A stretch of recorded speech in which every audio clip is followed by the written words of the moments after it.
Olá, bem-vindos.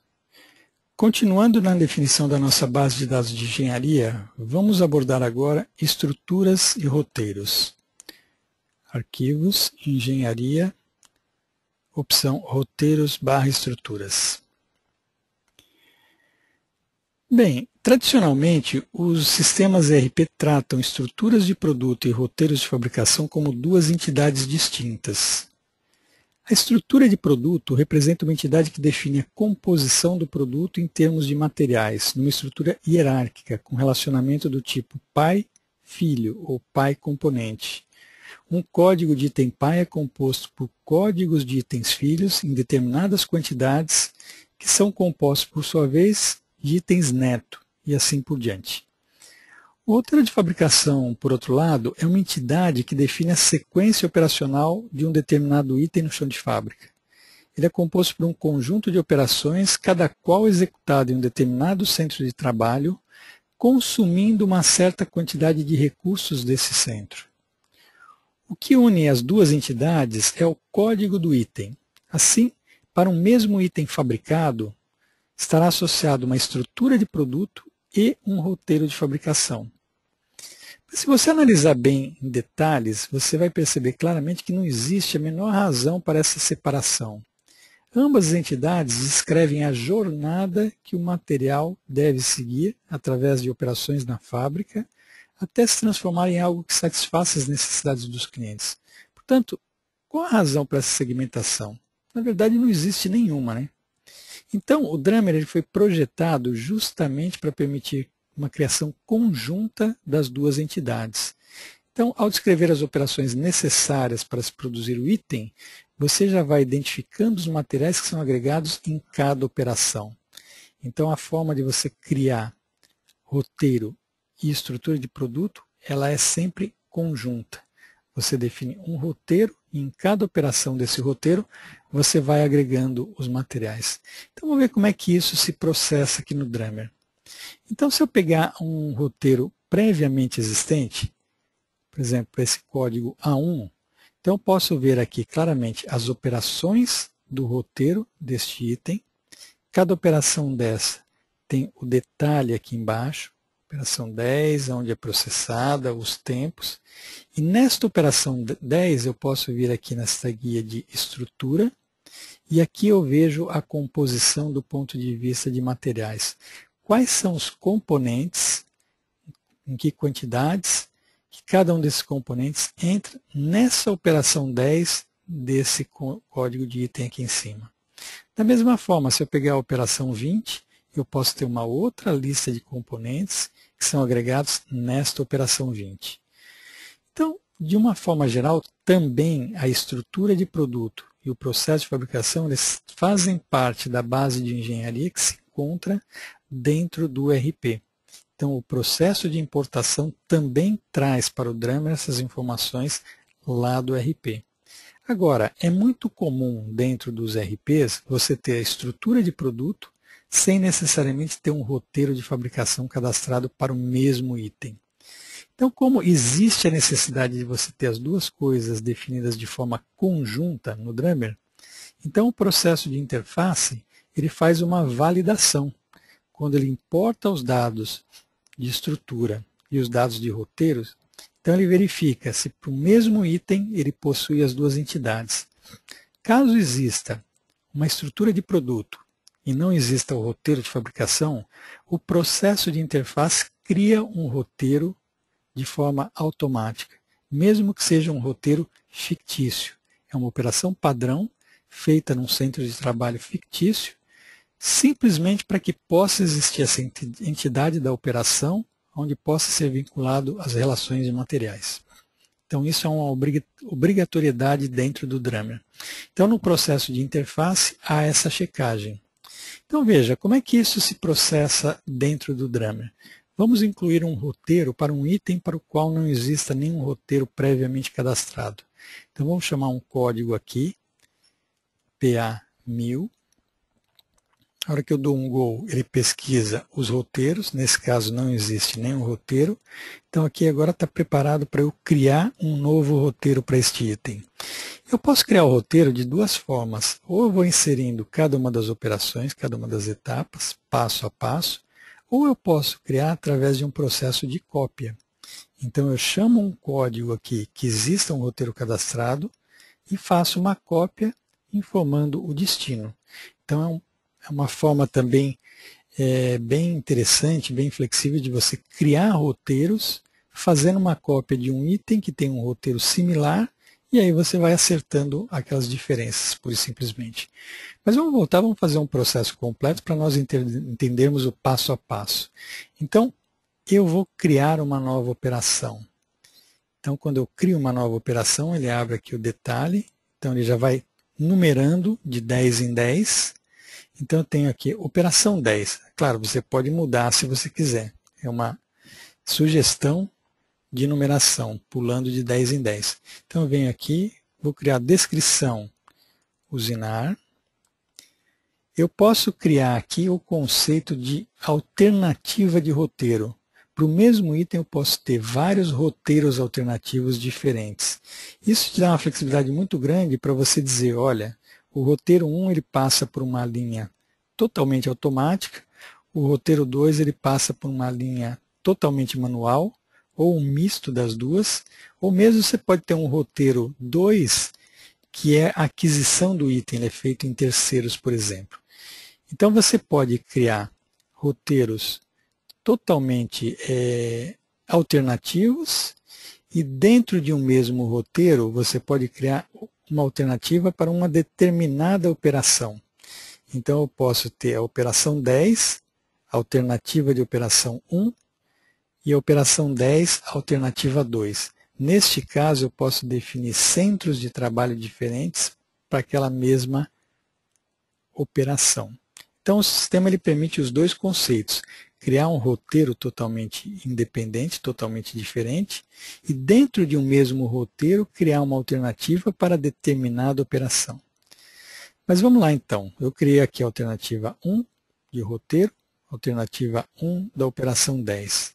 Agora eu defino qual que é o centro de trabalho, qual que é o grupo de máquinas, né, que essa operação é executada.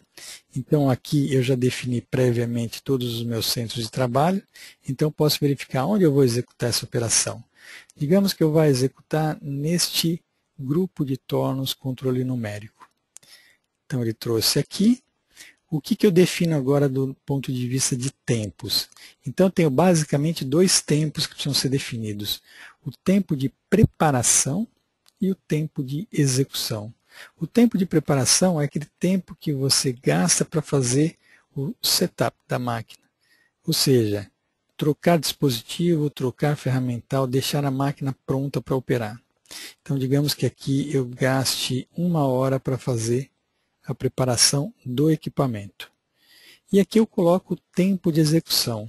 No caso, tempo de execução, você pode cadastrar no sistema de 3 formas distintas. Ou você coloca o tempo por peça, ou você coloca a produtividade horária, quantas peças por hora, ou, em determinadas situações, você define um tempo para produzir um determinado lote. É muito comum ter essas situações na prática, que você fala assim, olha, eu carrego um determinado forno, por exemplo, e esse forno ali, ele cabe em 20 peças.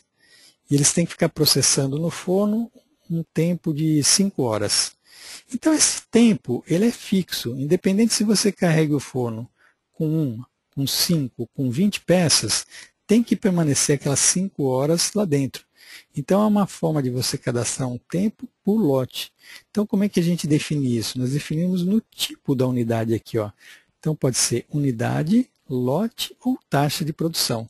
Você tem as 3 formas de cadastrar um tempo de execução para uma determinada operação. Então neste caso aqui, se vocês definirem lote, nós temos que definir aqui embaixo qual que é o tamanho do lote. No caso aqui, vamos definir por unidade. E aqui eu defino, então, por exemplo, 1 minuto por peça. Como é que eu sei que isso daqui é 1 minuto? Eu também defino aqui embaixo a unidade do tempo de execução. Pode ser hora, minuto ou segundo. Então, vamos definir aqui minuto. Muito bem. Definir tempos de preparação e execução. para a máquina.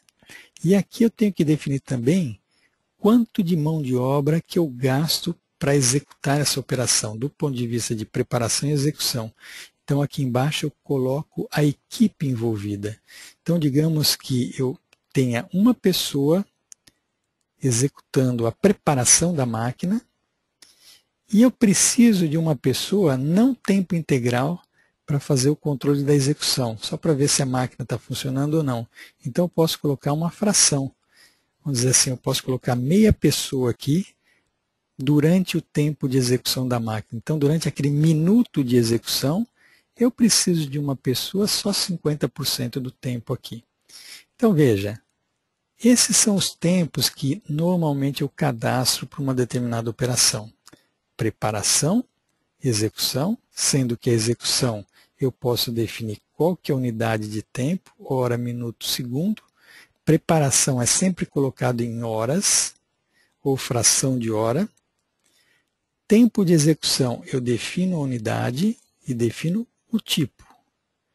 Se é peças por hora, se é minutos ou horas por peça, ou se é um tempo para um determinado lote.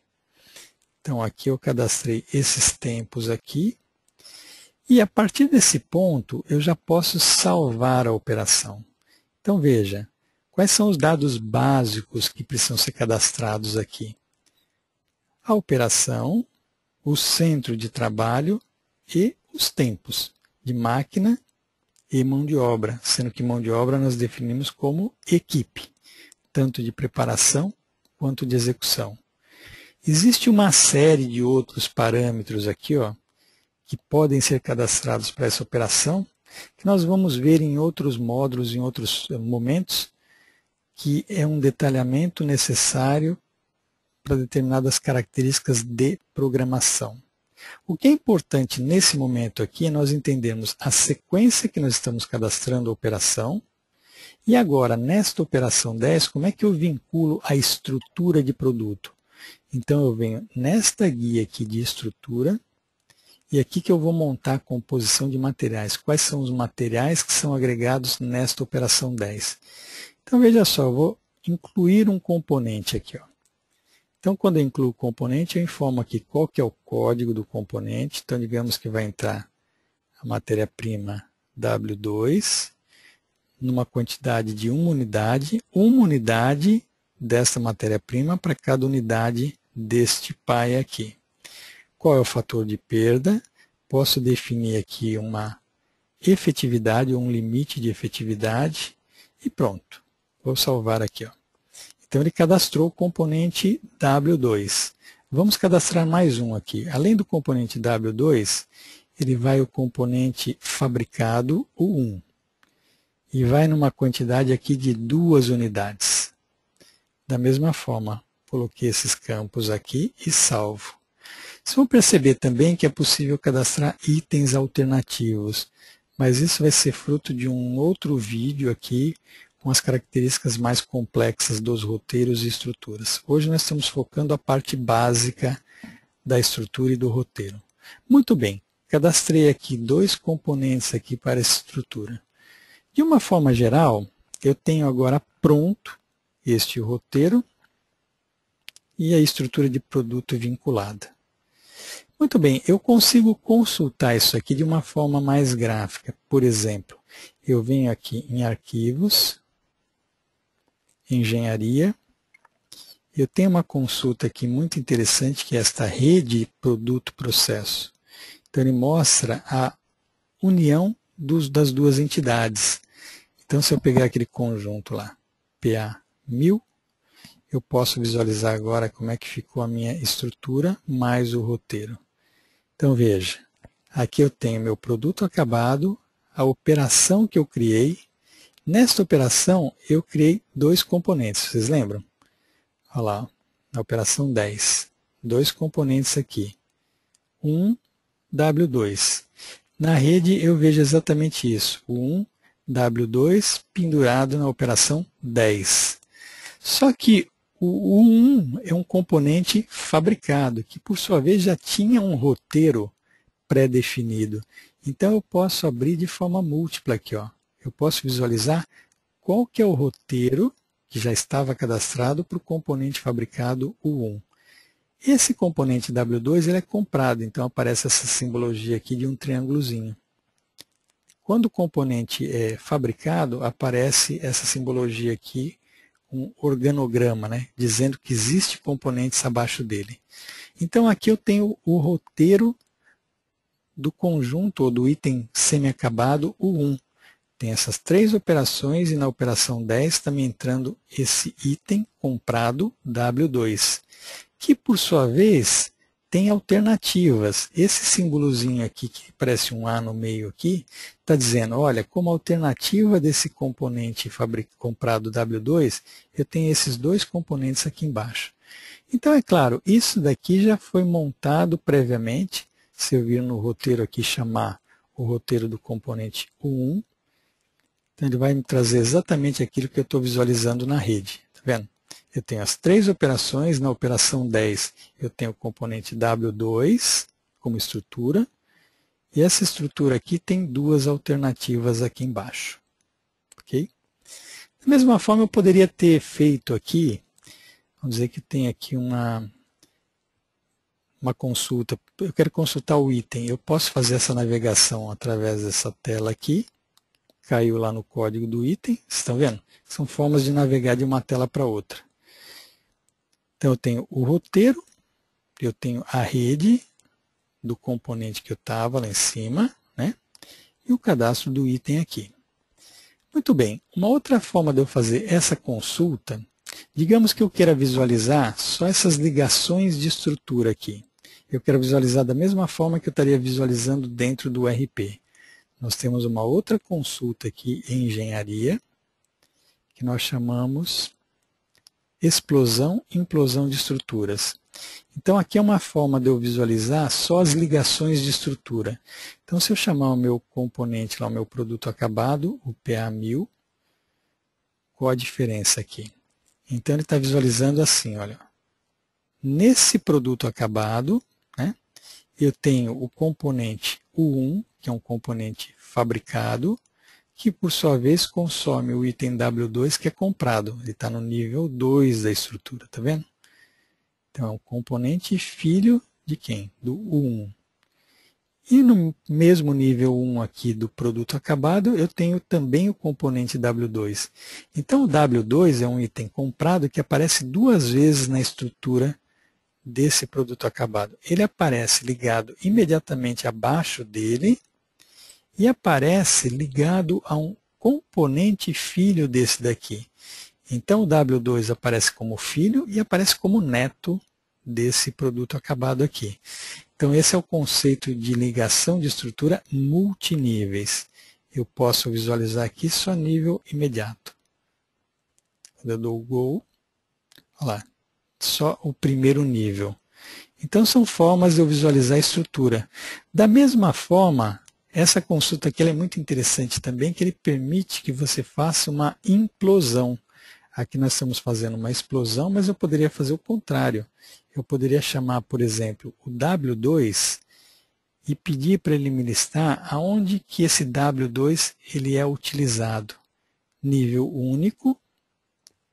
Olha lá, então ele é usado diretamente em todos esses componentes. E eu posso também fazer a implosão nível múltiplo. Não, implosão nível múltiplo. Dá o Go. Então ele vai dizendo aqui, olha, esse componente W2 ele entra no semi-acabado U1, que por sua vez entra em todos esses produtos acabados aqui, tá vendo? Então você tem as 2 formas de visualizar somente a estrutura de produto. Agora, o que é mais interessante, até compatível com aquilo que eu falei da engenharia conjunta, é nós estamos visualizando dessa forma, né? Então, isso daqui é uma estrutura que eu acabei de criar, um roteiro para o PA1000. Como ele tem um componente que já tinha um roteiro também, ele já fez a ligação multiníveis. Se eu pegar um outro item acabado aqui que eu já tinha previamente cadastrado, esse já tem uma estrutura mais complexa, vocês estão vendo? Eu tenho o produto acabado aqui, E eu posso ir fechando aqui, tá vendo? Ó? Ele tem duas operações, operação 10 e operação 20. Esse é o roteiro do produto acabado. Na operação 10, quais são os componentes que eu estou agregando aqui? Ó? Eu tenho 4 componentes na ligação de estrutura aqui do produto acabado que entram na operação 10. Esses 4 componentes. Na operação 20, tem uma matéria-prima Z1. E assim vai. Aqui eu estou mostrando o exemplo, então, de um encadeamento da estrutura de produto. Então, veja só, pessoal. Nós começamos aqui no roteiro. Okay?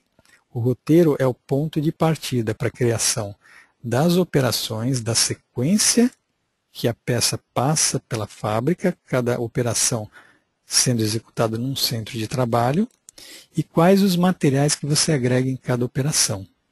Ok? Vou pegar aquele produto de novo, o PA1000. Criei, nesse caso, uma única operação, passando por esse centro de trabalho, que agrega esses materiais aqui. Então, aqui está a forma que nós cadastramos a parte de roteiros e estruturas, sempre de uma forma conjunta. Também como resultado desse cadastramento todo, uma consulta que é muito interessante aqui da engenharia é você dizer assim, quais são as operações que são processadas num determinado centro de trabalho? É claro, esses roteiros são criados de forma individual. Para cada item, você vai lá e cria o seu roteiro. No final, você pode verificar assim, poxa, então eu quero ver agora todas as operações que são executadas num determinado centro de trabalho. Então, se eu pegar aquele centro de trabalho lá que eu tinha criado, o CNC 01, quem que é processado aqui? Só existe uma operação, que é do produto acabado PA1000, foi exatamente a que eu criei. Na alternativa 1 de roteiro, operação 10, passa então por esse centro de trabalho. Se eu pegar um outro aqui que já tinha cadastrado, por exemplo, MA, aqui eu já tenho várias operações de vários produtos ou itens diferentes que são processados neste centro de trabalho. Então, uma consulta bastante interessante que você tem, pelo fato de você já ter definido agora os seus roteiros de fabricação e suas ligações de estrutura de produto. Muito bem, voltando um pouquinho aqui no roteiro, então veja, como eu tinha comentado com vocês, existe uma série de informações adicionais que são também muito importantes e nós vamos estar detalhando isso em momentos oportunos. Então agora vale a pena mencionar um ponto também que é bastante utilizado, e para isso vamos pegar aqui um outro roteiro aqui mais complexo que eu tenho cadastrado, por exemplo, esse componente aqui, o 1. Então esse componente 1 aqui ele tem 3 operações. Então está dizendo aqui, a primeira operação era executada no centro de trabalho GT.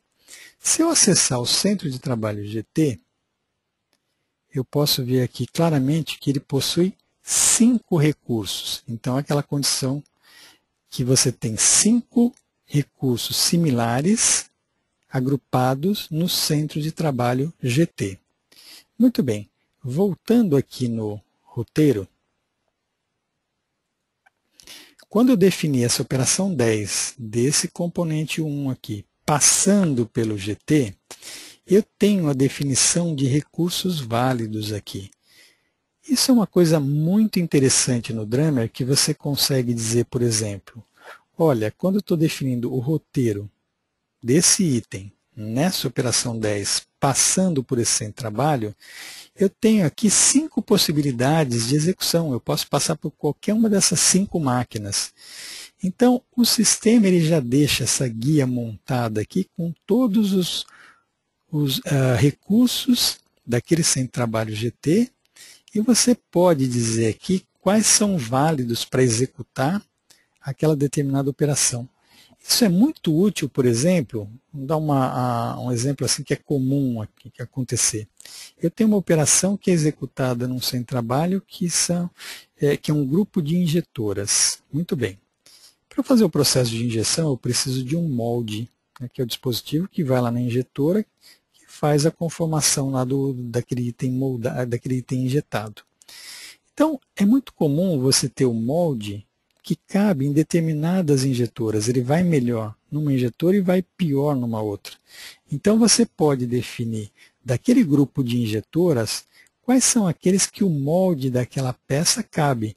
Então, por dizer assim, ó, cabe nessa máquina aqui e nessa máquina aqui.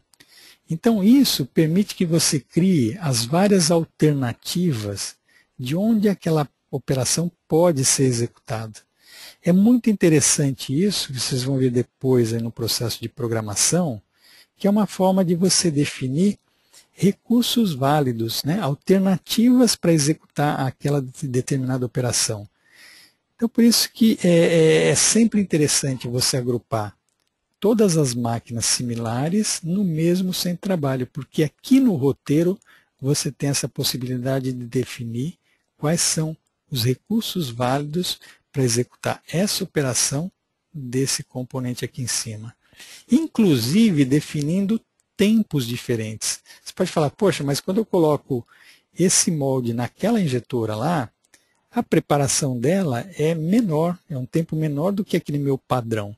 Então eu tenho os tempos padrão definido na operação, e quando eu defino a relação de recursos válidos, eu posso até colocar tempos diferenciados, tanto de preparação quanto de execução. Isso aqui também te dá uma flexibilidade muito grande na hora de definir alternativas. Então veja, você tem alternativa de roteiro, você tem alternativa de operação, mas no final das contas, só essa característica aqui de poder definir recursos válidos, agrupando várias máquinas num único centro de trabalho e podendo definir o que é válido naquela operação, já te dá uma flexibilidade muito grande para você definir alternativas de execução daquela operação. Então é um recurso bastante importante, bastante interessante aqui, que eu achei importante a gente detalhar neste primeiro vídeo aqui. Então, em próximos vídeos, nós vamos estar detalhando essas outras informações aqui relacionadas a recursos secundários, restrições secundárias, parte de redução de preparação, que é toda uma lógica para dizer qual que é o melhor sequenciamento do ponto de vista de setups. Isso, como eu falei, é fruto de outros vídeos. Ok? Então, veja, passamos aqui pela sequência básica de cadastramento de um roteiro e as ligações de estrutura em cada uma das operações. Então, este foi o objetivo desse primeiro vídeo aqui, dar essa visão geral do que é o roteiro de fabricação, do que é a estrutura de produto, como isso se processa dentro do Drummer. Ok? Muito bem, pessoal. Por hoje é só e até a próxima, então.